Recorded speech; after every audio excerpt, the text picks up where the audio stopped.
Hi, I'm Peter Levine, the developer of Somatic Experiencing. In this instructional video, we will present the basic ideas behind this naturalistic approach to the transformation of trauma and the healing of stress-related disorders.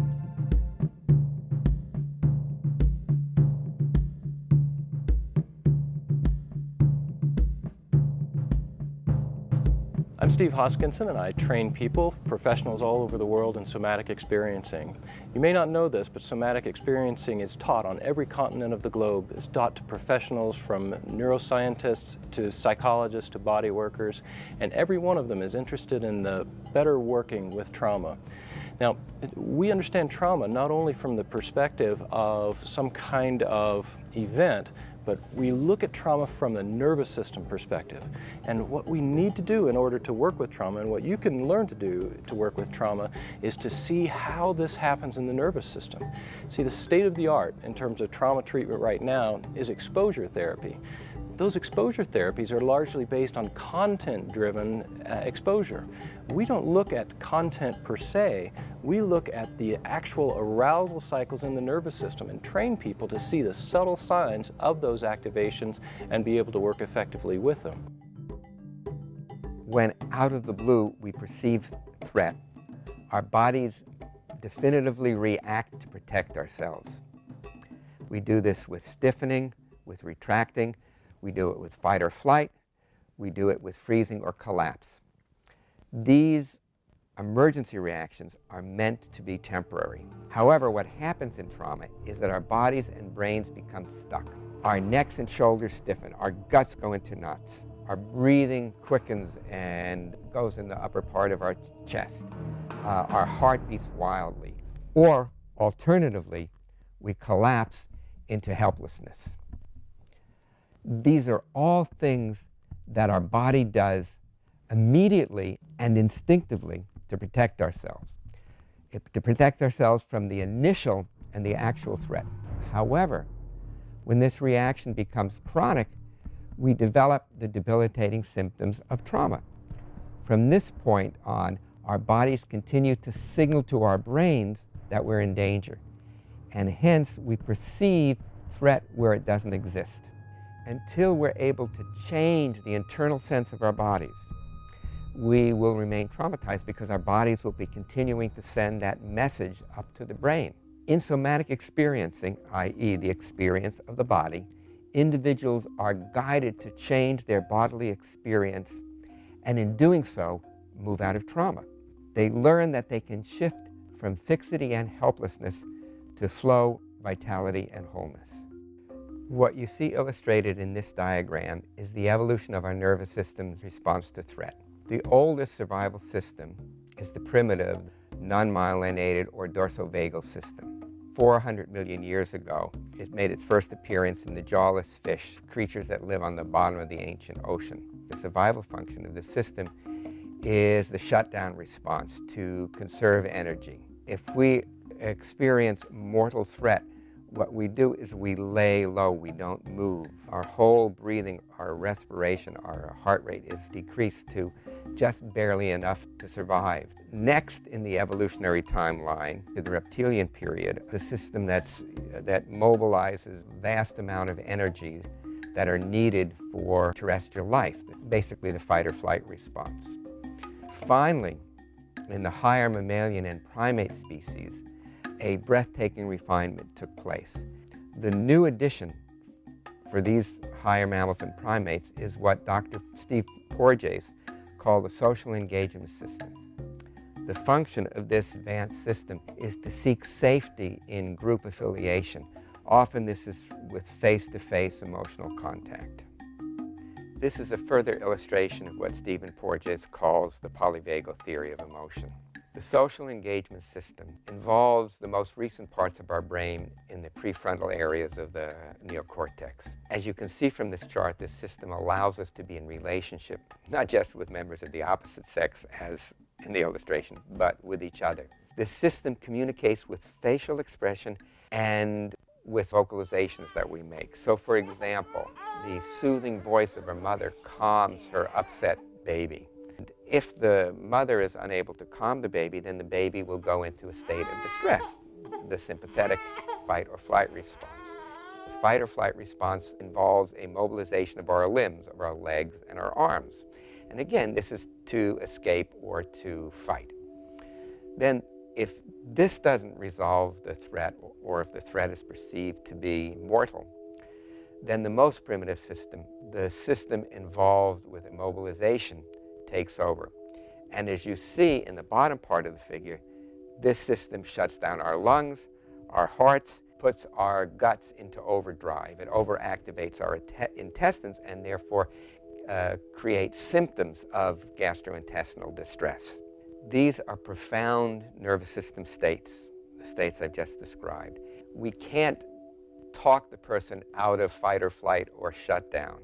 It has virtually no effect on those systems.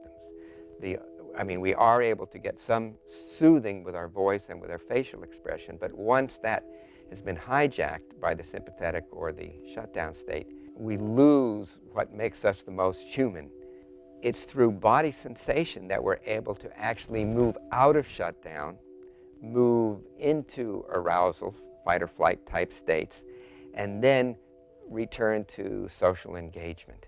And the SE therapist helps track the client moving through these different states until they come back to relaxation and feelings of goodness and wholeness. Whenever we experience novelty in our environment, such as the snapping of a twig, our biological response is to orient towards, to locate the source of that novelty, and to discern what is the relationship it has to us. So for example, is it a source of safety, a source of food, a source of shelter, or is it a source of danger? And if it is a source of danger, well, what should we do next? In this video, you'll see an example of a herd of impala peacefully grazing on their afternoon repast in an uplands glen. Then suddenly, one member of the impala detects something, and you'll notice that. You'll see the ears perk up. They're trying to localize the source of the sound and to determine whether it's a threat. Now, when they do that, their posture also stiffens. And as their posture stiffens, the other impala pick up the same sense of novelty, of needing to scan, of trying to locate through sound, through smell, and to some degree through sight. They are hardwired to seek out what might have caused the first one's ears and the first one's body to change. So they're all starting to search. So because of this, you not only get one set of ears and nose and mouth, but a dozen. And so if one doesn't locate the source of threat, the other ones will. It's kind of like a hot potato that gets passed around. One animal perks up, then the other, and then others see those two, and then they perk up. Pretty soon the whole herd is ready to take off, and they don't need to have the cheetah upon them before they make their exit. This is the fear arousal cycle. When we first experience novelty and orient to the novelty, then if we perceive threat, we become progressively aroused. And as the threat becomes more imminent, the arousal takes us into fight or flight. If we're unable to escape, however, that is to say, for example, somebody's holding us down and preventing us from escaping, then that induces a combination of fear and immobility. So the fear causes more immobility, and then the immobility causes more fear because we're held down and we can't escape. And fear and immobility feed on each other. And this is what keeps people locked in the trauma response. We'll see now some examples of the immobility response in animals. In the first vignette from YouTube, you'll see a dog moving towards an opossum. It's not really even threatening, but it's moving into what's called its strike perimeter, where the opossum knows instinctively that if the dog made a lunge that it would be able to get the opossum. So it goes right into this immobility response. It appears as though it were dead. And the dog sniffs it and just goes off its way.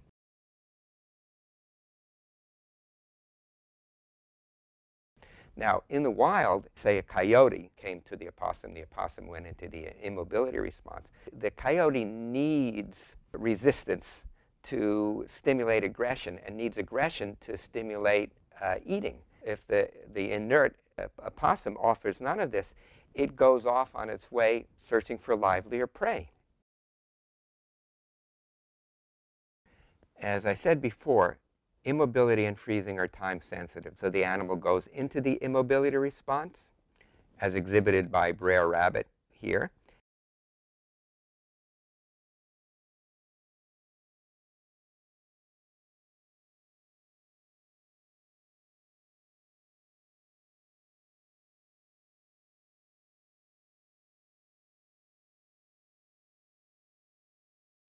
And for all intents and purposes, it looks like it's dead. It's in rigor mortis.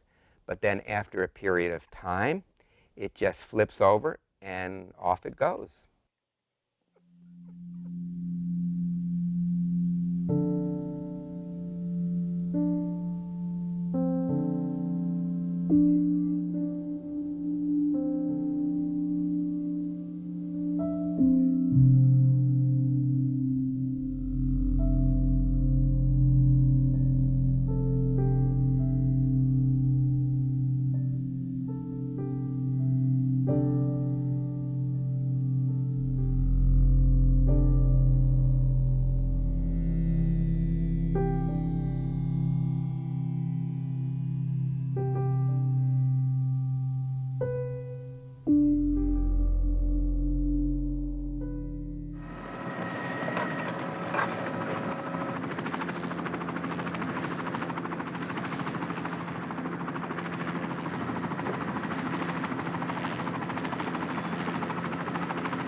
No, he went and turned on me just as I shot, and I got him just back of the front shoulder. I got him in the ribs instead.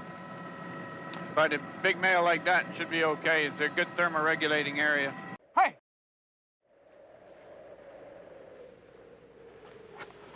Get an animal like that, and he's just... Still blinking there on Yeah. the little... Oh, that's all right. It's just He's perfect. He's absolutely perfect. You see the size, he get a bit bigger neck and so on, yes.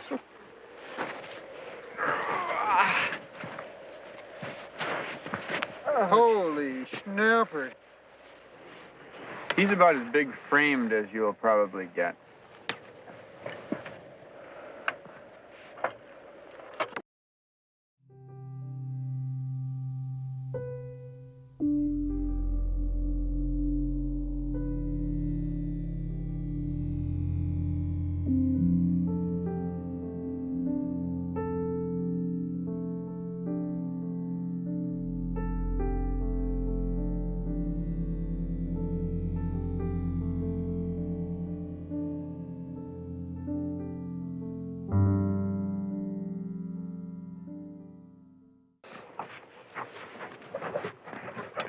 If you watch that animal after he finishes convulsing, you'll see, because he's aware of the fact that we're all around him, and it's a very stressful experience for an animal like a polar bear. After he settles down, and then he'll start doing a couple of deep breaths, and then he'll breathe really nicely, and it'll really... Now look, here he goes.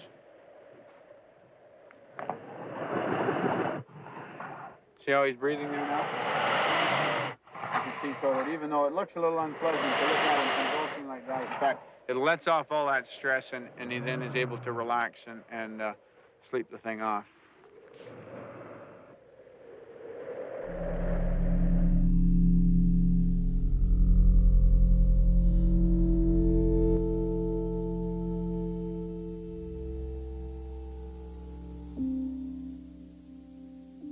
If we are frightened and are being held down by somebody, it's the combination of the fear and the immobility that keeps us in the trauma response. And the key, actually, to coming out of trauma back into life, in principle, quite simple. It's to uncouple the fear from the immobility. You see, because immobility by itself is not intrinsically fearful. And in this next clip, you'll see an example of this, where a mother leopard is carrying her cub with her mouth, and you'll see the cub is just limp and is not at all frightened. As a matter of fact, people report immobility without fear is often experienced as being pleasurable, sometimes even profoundly pleasurable, almost blissful. As we begin to come out of the arousal state, we move towards the restoration of the active response when the person is able to go out of the immobility. When they're guided by the therapist to come out of the immobility and shut down, they move into a state of arousal which you can work with. This is the mobilization for fight or flight. So just as they come out of the immobility, they may feel the impulse to move with their arms and their legs as though they were running. And again, the idea is not just to voluntarily run, but to feel the running response, the fight or flight response from the inside, and being able to complete it in a way that feels successful and feels pleasurable and mostly feels empowering. In this video, you will see the distillation of 5 sessions of therapy work that I did with Ray, a Marine who was blown up by 2 explosive devices in Iraq. He served in Iraq and Afghanistan. And you will see how he moves from being really severely debilitated by PTSD and other issues to restoring his vitality and his purposeful direction in life.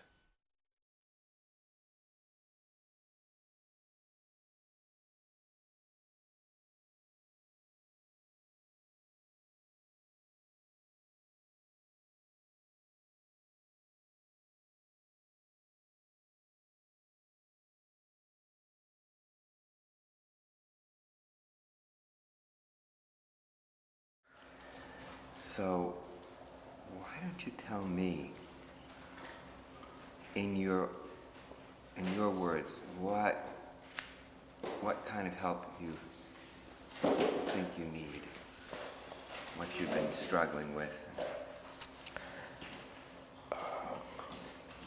I say the biggest thing I've been struggling with was probably just PTSD. Yeah.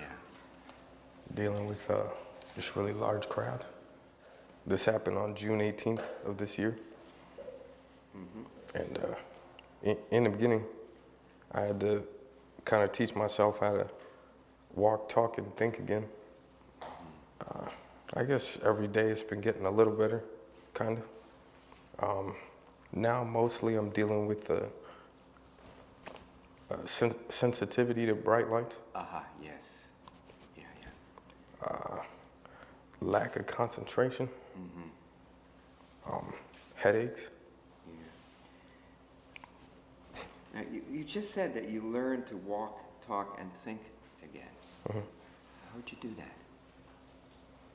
I just fought for a lot of things. You fought for a lot of things. Everybody told me I would push things too much, but I just fought for everything that I wanted because I wanted to be able to. I don't like it when people take care of me. I can't stand that. So I mean. You want your independence. Exactly. Yeah. I wanted my independence back. It sucks at night. Really. Let's see. It sucks when it comes time to sleep with the fear of actually going to sleep and having a nightmare. Yeah. The involuntary movements that you make with your head and neck like this, when did that begin? I want to say like a month and a half after the blast. The core symptoms of Ray were what was diagnosed as Tourette syndrome. Now, however, from my perspective, it was not Tourette syndrome, or it had the so-called Tourette syndrome had a very different way of looking at it. Here's the situation. You're walking along in a stressful situation, right? It's a war zone. And all of a sudden, there are 2 explosions. And they're so powerful that you're blown up in the air. Well, the body is trying to do 2 things, at least 2 things. One is to try to orient towards where that explosion is coming from, because biologically we're wired to try to identify a source of threat. Then, at the same time as that his body goes into a protective response. It's like a flexion response, the way a turtle pulls its head into its its shell. And because this happened so fast, his nervous system wasn't able to integrate that. And so in a way, he keeps replaying that initial moment when there was the explosion. If you were able to separate them out, they're the very beginning of a turning towards localizing the source of the disruption. And then the body trying to protect itself, trying to pull its head in, trying to flex itself and make itself into the smallest target. And this gets stuck. The initial part, the shock part, has to be worked on first. Otherwise, if you were to work with the emotional part, you would very likely be actually just reactivating even further the shock reaction. And somatic experiencing differentiates between these two. I'd like to see if we can get you some tools so you can stretch this out so that these reactions are a little bit softer. Here's what I'm going to have you do now.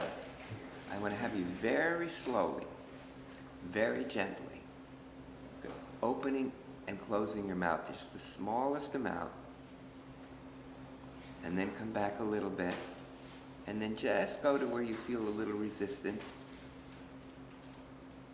and then come back a little bit. And as you do that, that will trigger those movements probably, but will also give you a chance to feel what's going on before the jerks, okay? All right. So let's just do that together, okay?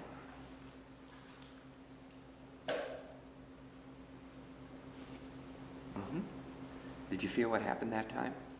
It was just a tingling sensation in my body. Exactly. Really good. You made the first step there. Okay? Okay. That's it. That's it. What did you feel just before that happened? Or just when that happened? It's a weird tingling feeling. That weird tingling feeling. Okay.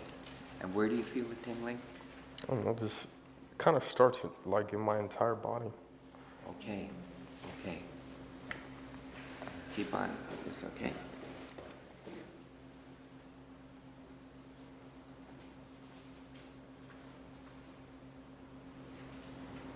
That's it. Stay with it.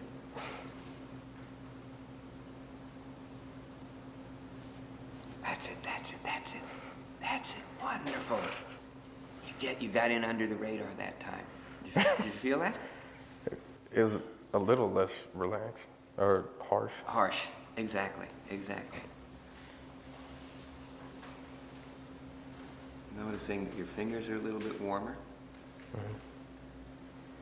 And your jaw, face, and neck are quite a bit more relaxed. And your breath is a little more free, a little easier. Do you feel that? Yeah. I've been able to kind of relax. Kind of relaxed.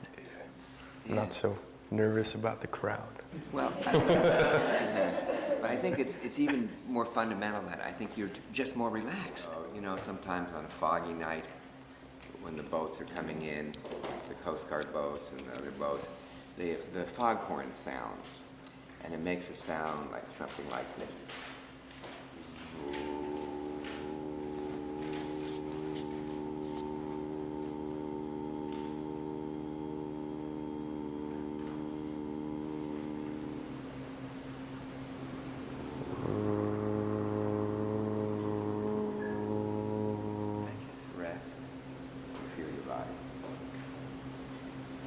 Feels kind of tingling. Tingling? Tingling. Unpleasant or a pleasant? Feels very nice. Yeah. I mean, you could see it was a nice tingling. Your face had a relaxed smile. Yeah. All right. Kind of like I can feel my legs start to relax and just kind of goes up. Fantastic. Well, I mean, it's like, I don't know, it's kind of like a total relaxation kind of feeling. Yeah. That's a pretty good description. Because honestly, when I first came, my very first session, I remember in LA, I thought this was the dumbest thing in the world. I honestly, I was so resistant to it. And I was like, you know what, screw this. Let's put forth the energy needed for this to work and see where it goes. And the the payout of this work, I noticed from the first session of my twitching, was tremendously down. And I knew that when I would start twitching that I could just remember what he did in the session and do it on my own. That was something that he gave me that I could do without him being there. And I could not twitch as much. On Wednesday, I saw myself heading towards a 8.5, a 9 with the no pain idea. That was pretty cool.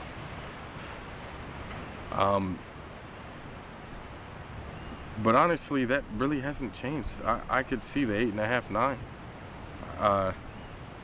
With Peter's work and with me continuing to do it on my own time, I could honestly see that. I would say don't stick with just medication. Don't think that completely numbing someone through medication is the answer.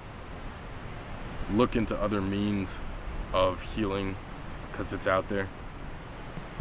You just need to look for it. I hope that this brief video has given you an introduction to nature's lessons in healing trauma, that you've been able to see how what we can learn from the natural world and also about brain function really gives us a foundation, an understanding of how to help people move out of the horrifying, debilitating symptoms of trauma back into vitality, life, and wholeness.